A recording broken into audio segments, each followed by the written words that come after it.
বেশ কয়েকদিন আগে আমার আম্মা আমার বাসায় এসেছিল আর এই পাকান পিঠাটা বানিয়ে খাইয়েছিল। তারপর আম্মা তো আমাকে খাইয়ে চলে গেছে, কিন্তু আমার এখন আবারও খেতে ইচ্ছে করছিল। তো আম্মার কাছ থেকে এই রেসিপিটা আমি তখনই শিখে রেখেছিলাম। আর ট্রাস্ট মি, এটা আম্মারটার থেকেও আমারটা অনেক বেশি ভালো ছিল। হে এভরিওয়ান, আসসালামু আলাইকুম, welcome back to my new another cooking video.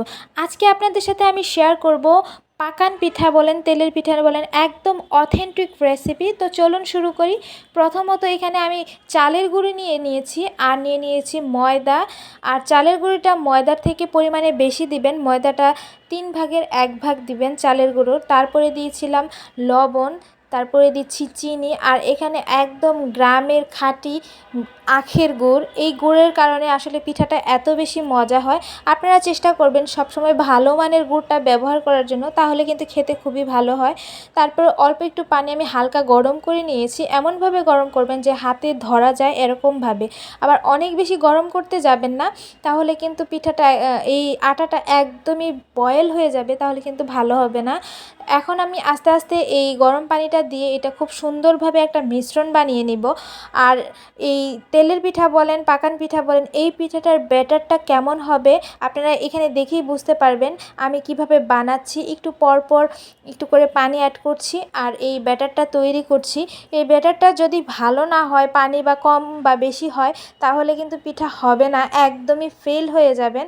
তো এটা আমি রেখে দিয়েছিলাম 30 মিনিটের জন্য। 30 মিনিট পর দেখতে পাচ্ছেন এখানে আমি আরেকটু পানি অ্যাড করছি।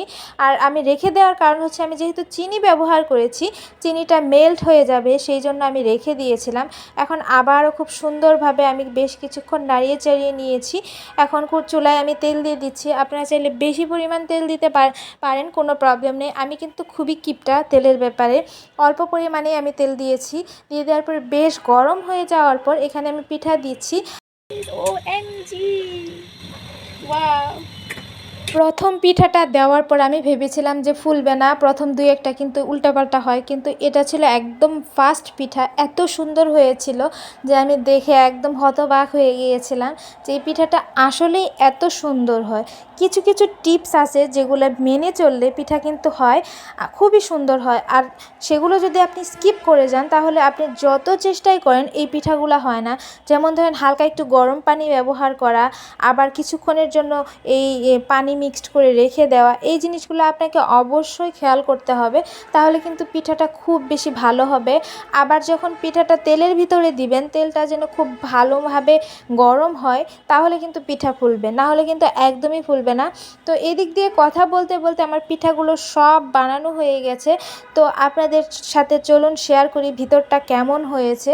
এই পিঠাটা আমার খেতে এত বেশি ভালো লাগে, আর ভিতরটা দেখে বুঝতে পারছেন যে এটা আসলে কতটা সুন্দর হয়েছে আর খেতে খুবই ভালো হয়েছে। আর গুড়ের পিঠাটা আমার কাছে সবসময়ই ভালো লাগে। গুড়ের মিঠাটা হচ্ছে একদম মানে অনেক বেশি মিষ্টি এরকম লাগে না, কিন্তু খেতে খুবই ভালো লাগে। তো এটাই ছিল আমার ছোট্ট একটা ভিডিও। আপনাদের কাছে কেমন লাগলো এই ভিডিওটা? আপনাদের যদি একটু উপকারে আসে, অবশ্যই লাইক, কমেন্ট, শেয়ার করতে ভুলবেন না।